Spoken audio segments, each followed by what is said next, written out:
A time for dreams, Black unity in the 60s and 70s. The 1960s and 70s were a time of incredible change for Black America. We were fighting for basic rights, for respect, for a seat at the table, but amidst the struggle, there was a powerful sense of unity. We were in it together, from the streets of Birmingham to the steps of the Lincoln Memorial. This was the era of Martin Luther King Jr. and Malcolm X, giants who, despite their different approaches, both demanded justice for their people. From boycotts to freedom rides, we stood up to segregation and discrimination. We knew our strength came from our shared experience, our shared history, our shared struggle. There was a beauty in that unity, a sense of purpose that transcended our individual struggles. We were fighting for something bigger than ourselves, for the future of our children and grandchildren. And for a brief moment, it felt like we were on the cusp of real change.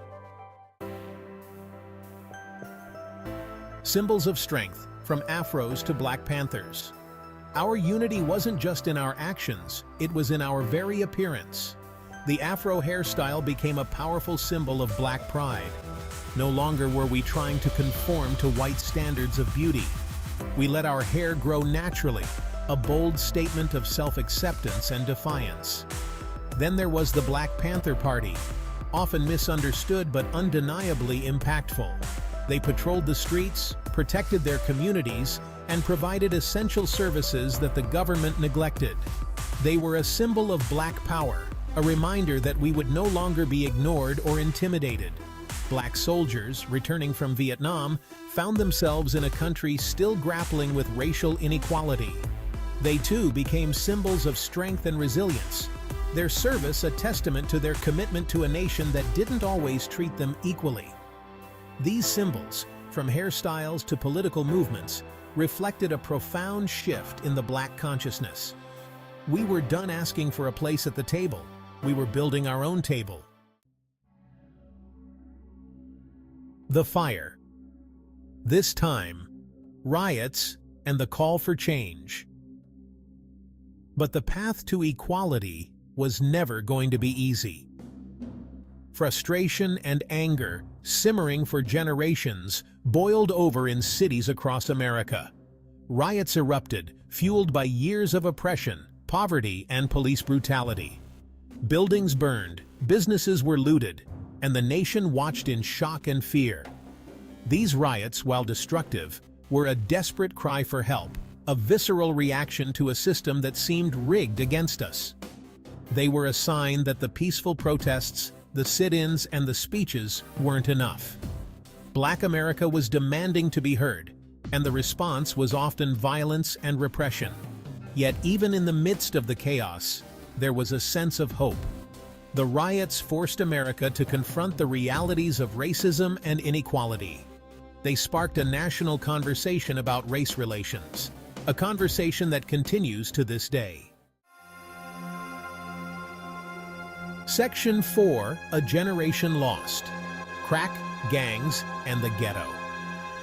The 1980s and 90s brought a different kind of chaos to Black communities.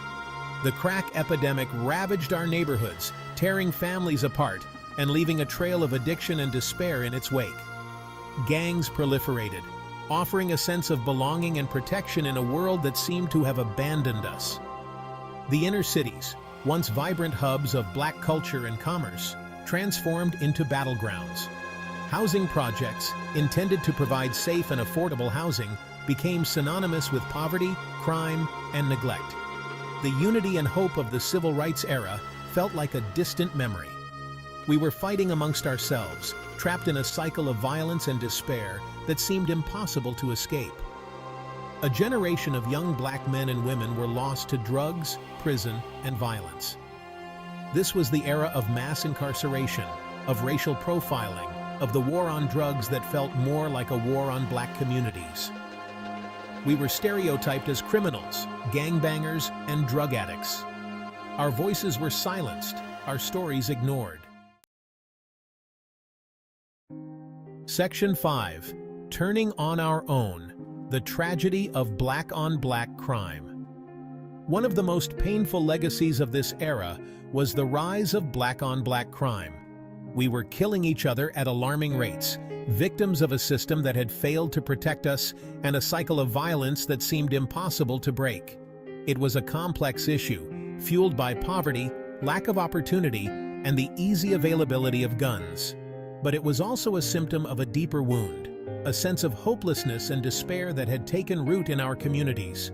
The media, often quick to sensationalize violence in Black communities, rarely explored the root causes. They painted a picture of Black people as inherently violent, ignoring the systemic factors that contributed to the problem. This narrative of Black-on-Black crime served to further divide us, pitting us against each other while ignoring the societal forces that were tearing us apart. It was a tragedy on multiple levels, a betrayal of our shared history, and a threat to our collective future. Section 6. Where do we go from here? Hope for the future. So, where do we go from here? How do we heal the wounds of the past and build a better future for Black America? There are no easy answers, no quick fixes. But we must start by acknowledging the complexities of our history, the triumphs and the tragedies. We need to have honest conversations about race, about inequality, about the forces that continue to hold us back. We need to invest in our communities, create opportunities for our youth, and dismantle the systems that perpetuate poverty and injustice. Most importantly, we need to rediscover the sense of unity and purpose that fueled the civil rights movement. We need to remember that we are stronger together, that our destinies are intertwined. We need to lift each other up, support each other's dreams, and fight for a future where every Black child has the opportunity to thrive. The journey from unity to chaos has been long and painful. But even in the darkest of times, the human spirit yearns for connection, for purpose, for hope. It is in that spirit that we must continue to fight, to build, to dream of a better tomorrow.